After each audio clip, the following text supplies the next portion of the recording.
नमस्कार, मैं गौतम गुलाल। आज बाबा साहब अम्बेडकर अम्बेडकर का जयंती है। हम अभी अजय भवन में उपस्थित हैं। यहाँ पर अम्बेडकर साहब की जयंती मनाई गई। यहाँ पर हमारे बीच उपस्थित हैं राघव शरण शर्मा।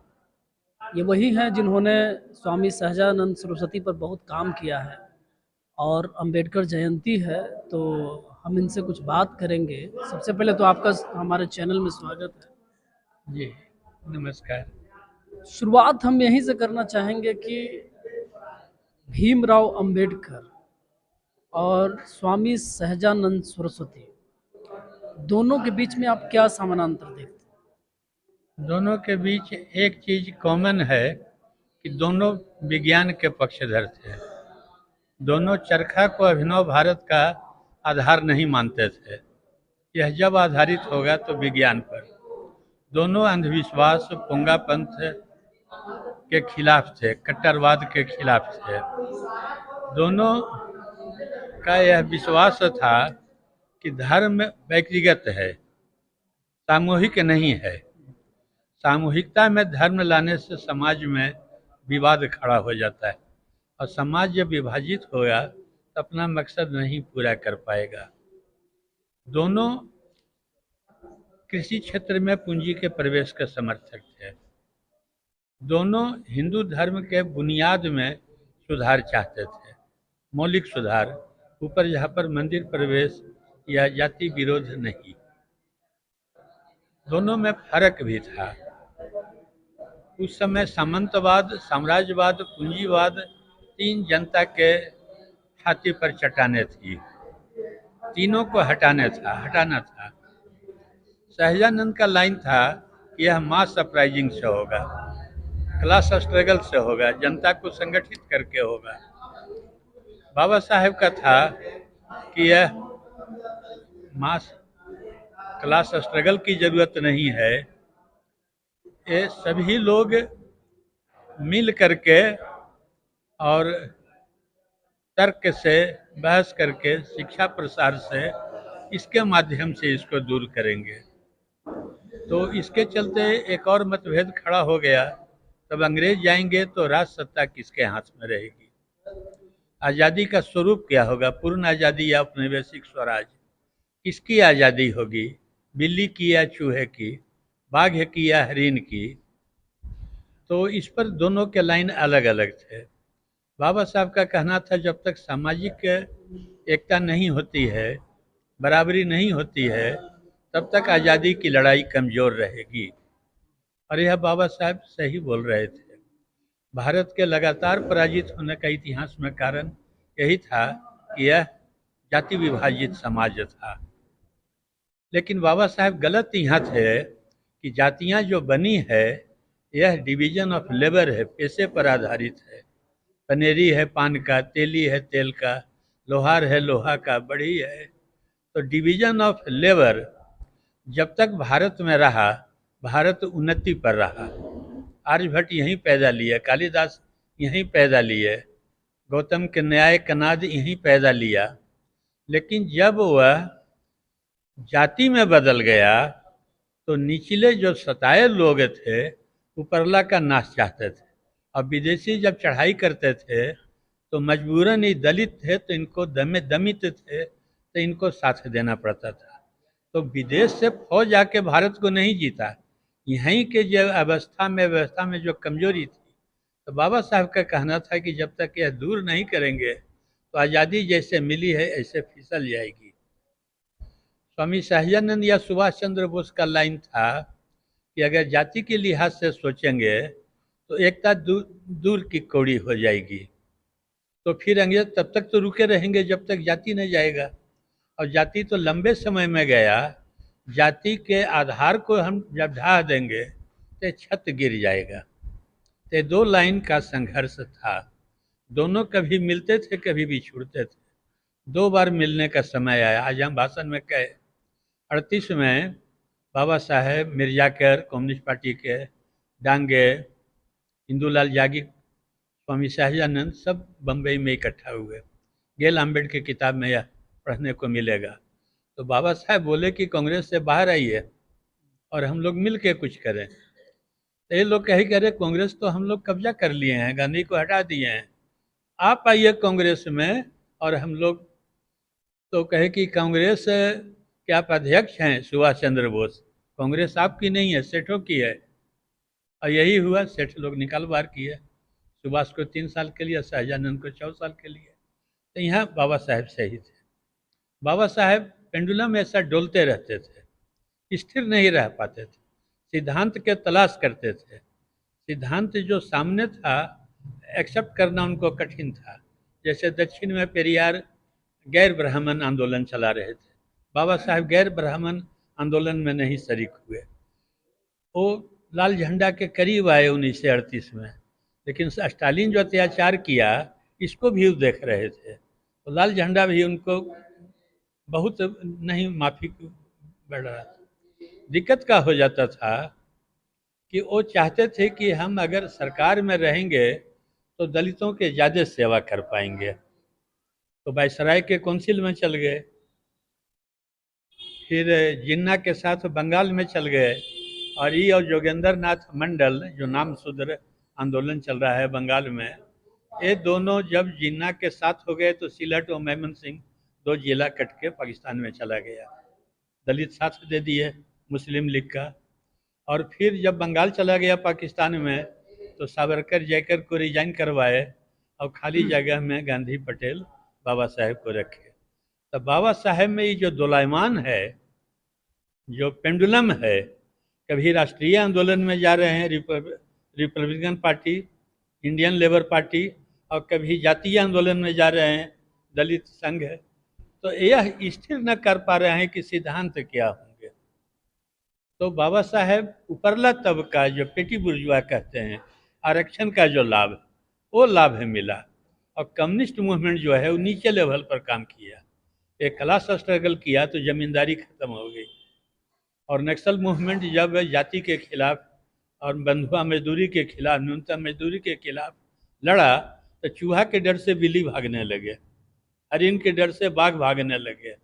वह जो स्वाभिमान जगा, वह जो ताकत आई, तो बंधुआ मजदूरी से आज़ाद हो गए तब पढ़ेंगे। और जब बंधुआ रहते तो पढ़ते कहाँ से, जमींदार तो बकरी चरवा रहा था, वो पढ़ने कहाँ से देता। तो कम्युनिस्ट मूवमेंट और बाबा साहेब दोनों एक दूसरे के सप्लीमेंट्री कम्प्लीमेंट्री हैं। इसको जब तक कि दोनों संगठन नहीं समझेंगे, अकेले लड़ेंगे तो बाजी हार जाएंगे। कम्युनिस्ट भी हार गए, बाबा साहेब के जो लोग थे भटक गए, रामविलास पासवान, जीतन राम मांझी, मायावती, ये दोनों एकांगी है। जब तक दोनों न मिलेगा एक साथ, दोनों मोर्चे पर लड़ाई है, एक मोर्चा की लड़ाई नहीं है।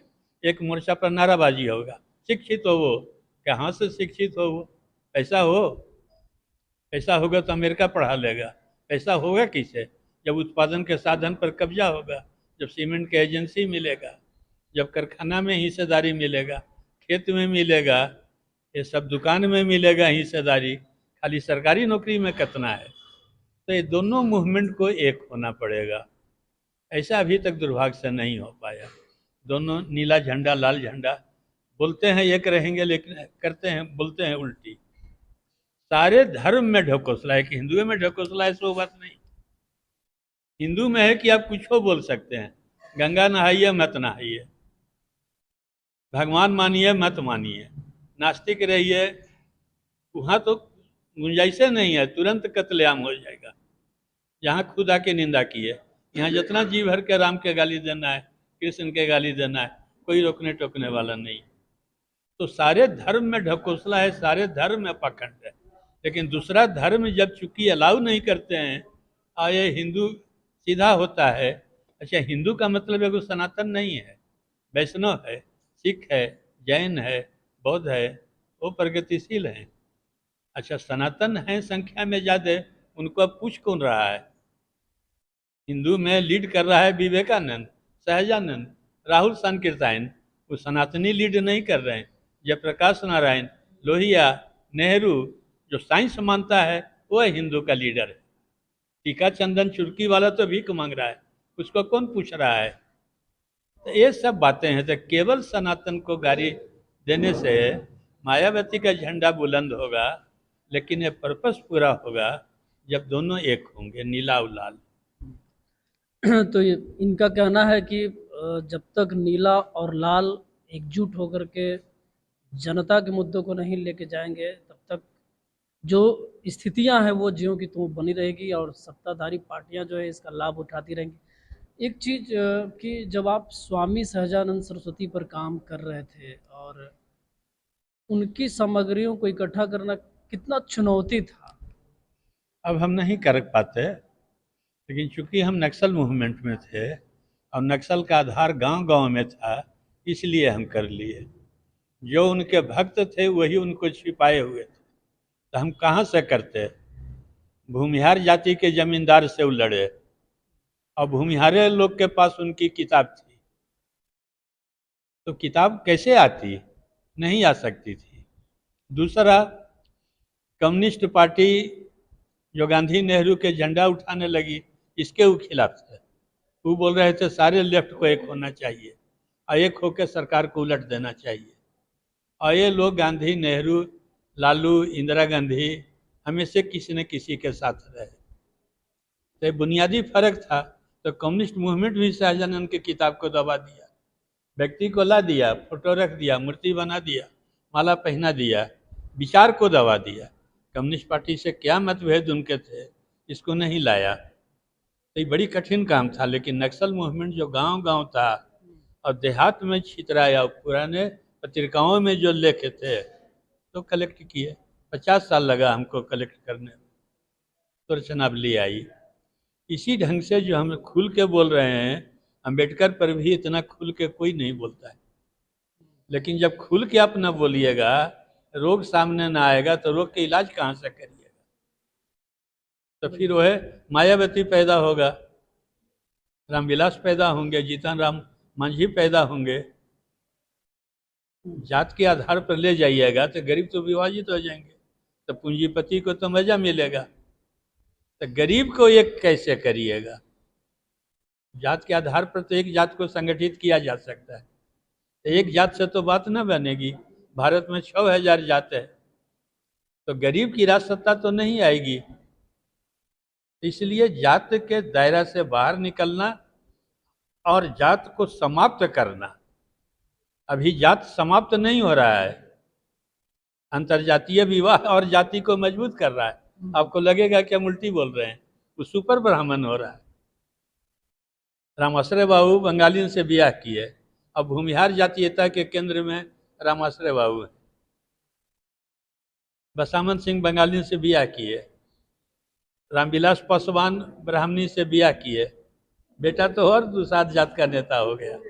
तो ये नहीं तोड़ रहा है जात को अंतरजातीय विवाह, वो और सुपर ब्राह्मण बन रहा है।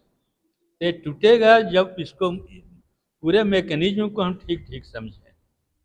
और पूरा मैकेनिज्म सीखने का मतलब है कि आर्थिक गैर बराबरी दूर हो। अब लड़का मेडिकल पढ़ रहा है तो मेडिकल में ब्याह करता है, मैनेजमेंट पढ़ रहा है मैनेजमेंट में ब्याह करता है। तो कहने माँ बाप को पूछ रहा है, वो समानता हो गई आर्थिक। तो आर्थिक समानता जब तक नहीं होगी, ये जात नाराबाजी होगा, टूटेगा नहीं। अच्छा, जात को कायम रखने में कुछ लोग को फायदा है जो जात की राजनीति कर रहे हैं, तो इससे पूंजीपति को लाभ है। जात डिवाइडेड रहेगा तो उनके तो सारे हैं घोड़े, लाल घोड़ा, पीला घोड़ा, नीला घोड़ा, किसी पर आप दाव लगाइए, जो रेस खिला रहा है सब घोड़ा उसी का है, वो हमेशा जीतेगा, आप हमेशा हारिएगा। हर पार्टी सेठों की है, कोई पार्टी ऐसा नहीं है जिसमें सेठ नहीं है। रामविलास जोरे जेबी जी हैं, जॉर्ज जोरे सीमेंस था, राजनारायण जोरे मोहन मेकिन्स था, शरद यादव जोरे पेप्सी कोला था, चंद्रशेखर जोरे खरगोशी था। अब आँख खोल के देखिए, जयप्रकाश बिरला के पिए थे, लोहिया रामेश्वर बिरला के मैनेजर थे, प्रबंधक। तो सब तो सेठे घर हैं। कहने के लिए पार्टियां अलग है, छोटा रिलायंस मुलायम के साथ है, बड़ा रिलायंस भाजपा में, तो सब सेठों की पार्टियां हैं। तो आप किसी भी में डालेंगे, मछली घी में भुंजाई या तेल में, वो तो भुंजा गई। तो आपको तो हर पार्टी से मुक्त होना है। आप एक पार्टी आप जाइएगा नीतीश को वोट देने, तो नीतीश का मतलब रिलायंस हो गया। लालू जी के वोट दीजिएगा तो टाटा हो गया। हर हर सेठ का अपना अपना राजनीतिक प्रतिनिधि है।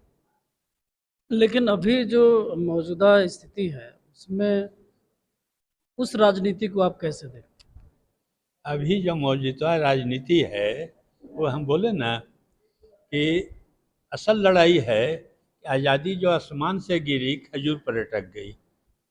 अंग्रेज को हम विदा किए, लेकिन विदेशी पूंजी के प्रभुत्व को नहीं समाप्त किए। विदेशी पूंजी का प्रभुत्व बना हुआ है, तो साम्राज्यवाद तो बना हुआ है, तो साम्राज्यवाद आज भी प्रधान अंतर्विरोध है। तो विदेश का जो सब गाड़ी है, सब सामान है, सब साबुन है, लक्स है, कोका कोला है, तो आपको तो उससे लड़ना है। उसका सहायक कौन है? तो भ्रष्ट नौकरशाही है, गुंडा वाहिनी है, जो बूथ कब्जा करता है स्टैंड गन लेके। आपको तो पूरे सिस्टम से लड़ाई है। एक को लड़के एक को छोड़ के इनको हरा के उनको जिता के सरकार बदलने से ही मामला सॉल्व नहीं हो रहा है। काहे कि सब सरकारें उन्हीं की है, एक ही राजसत्ता की। तो गरीबों की राजसत्ता कैसे आएगी? तो इनके अंदर परिवर्तन करके आपको ना होगा। कभी इनको जिताए, कभी उनको हराए, कभी उनको लाए। यही तो लोहिया धोखा दी है। कांग्रेस को हटाओ, कांग्रेस हटा तो विचारधारा गायब हो गई। पहले तो विचारधारा था, कोई सोशलिस्ट था, कोई कांग्रेसी था, कोई कम्युनिस्ट था। लोहिया के बाद तो अब जाति रह गया। हर जाति का अपना नेता है और जाति का गठजोड़ है, और जिसका गठजोड़ ताकतवर है वो विजयी हो जाएगा। तो इसलिए उससे तो निकलना है। और गरीबों की राजसत्ता खड़ी हो कि जब खड़ा होगा तो मास अपराइजिंग से, बगावत से खड़ा करिएगा, राइफल से, तो फिर वो अधिनायकवाद के अंदर आप चल जाइएगा। तो जनता को हाथ में नहीं ताकत आएगा। तो जनता को जगा के मास अपराइजिंग, क्लास स्ट्रगल, वर्ग संघर्ष, मोह माया से दूर होके, राम में कमी है तो कहेंगे कैसे बोले, शंभू का मुड़ी काटा, गर्भवती हालत में सीता को बाहर निकाला, लक्ष्मण को आत्महत्या किया, तो हमको कहना पड़ेगा। और राम के अंधभक्त होंगे तो कैसे होगा? हाँ, राम के गुण भी है। जन क्रांति का नेतृत्व किया, बानर भालू से कॉमरेडशिप किया, लंका को घेरा, सप्लाई लाइन काटा। तो राम के दोनों रूप हैं। एक सामंती राम है गद्दी पर बैठा हुआ, और एक जन क्रांति का नेतृत्व कर रहा है। इस ढंग से हमको चीज़ों को समझना होगा, न स्तुति करना होगा, न निंदा करना होगा। चलिए, बहुत बहुत आपका धन्यवाद कि विस्तार से आपने बहुत सारी बातें रखी। तो राघव शरण शर्मा हमारे बीच, और इन्होंने बहुत अच्छे तरीके से अम्बेडकर और सहजानंद सरस्वती के बारे में बताया। अगर आपको ये वीडियो अच्छा लगा हो तो इसको शेयर कीजिए, चैनल को सब्सक्राइब कीजिए, ज़्यादा से ज़्यादा लोगों तक पहुंचाइए। धन्यवाद।